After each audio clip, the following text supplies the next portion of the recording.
પરમાત્મા પોતાના રૂપમાંથી અનેક રૂપો ધારણ કરી અને શતકોટી ગોપીઓની સાથે ભગવાન રાસલીલા કરે છે. સ્વયં ભગવાન ભાગવતજીમાં લખ્યું, રાસોત્સવ સંપ્રવૃત્તો ગોપી મંડલ મંડિત યોગેશ્વરેણ કૃષ્ણેન તાસામ મધ્યે દ્વયો. ભગવાન બે ગોપીની વચ્ચે રમ્યા છે. કલાકારમાં ગોપી મંડલ મંડિત. પરમાત્મા ગોળાકારની અંદર જે ગોપીઓ રમતી હતી એ બે ગોપીઓની મધ્યમાં ભગવાન આવી અને પરમાત્મા એની સાથે રમે છે. રાસલીલામાં બે રહસ્ય છે, એક અંતરંગ અને બીજું બહિરંગ. આ બે એવી રહસ્યની વાતો બતાવી. રાસલીલાનો અધિકાર, રાસ જોવાની આજ્ઞા કોને મળે?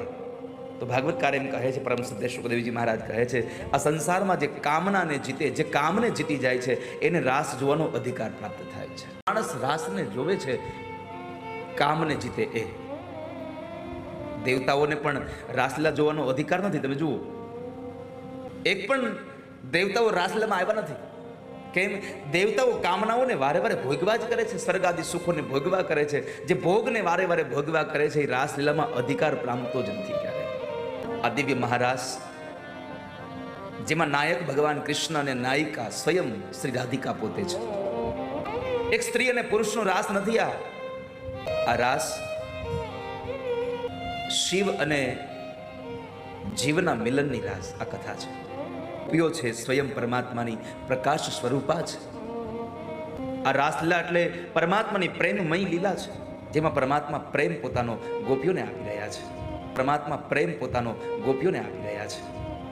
આખું શરીર હોય, હૃદય હોય, પણ શરીરની કિંમત ત્યારે જ થાય કે શરીરમાં જ્યારે હૃદય મૂકવામાં આવે. પણ હૃદયની કિંમત ત્યારે થાય જ્યારે એમાં પ્રાણ હોવા જોઈએ. તો પ્રાણ વગર તમને હૃદયની કિંમત ન થાય. તો યાદ રાખજો વાલા ભક્તો, ભાગવતજીના 12 સ્કંદોએ ભગવાનનું આખું શરીર છે, 10મા સ્કંદે ભગવાનનું હૃદય છે. પણ હૃદયની એટલી બધી કથાઓમાં પણ એક રાસ પંચાધ્યાયી એ પ્રાણ સ્વરૂપા કથા છે. રાસ પંચાધ્યાયી ભગવાનનું પ્રાણ છે. દીધા હૃદયમાં સમય તો પ્રાણ છે કે જેમાં પરમાત્મા સ્વયં પ્રેમમય બની અને લીલાઓ કરી રહ્યા છે.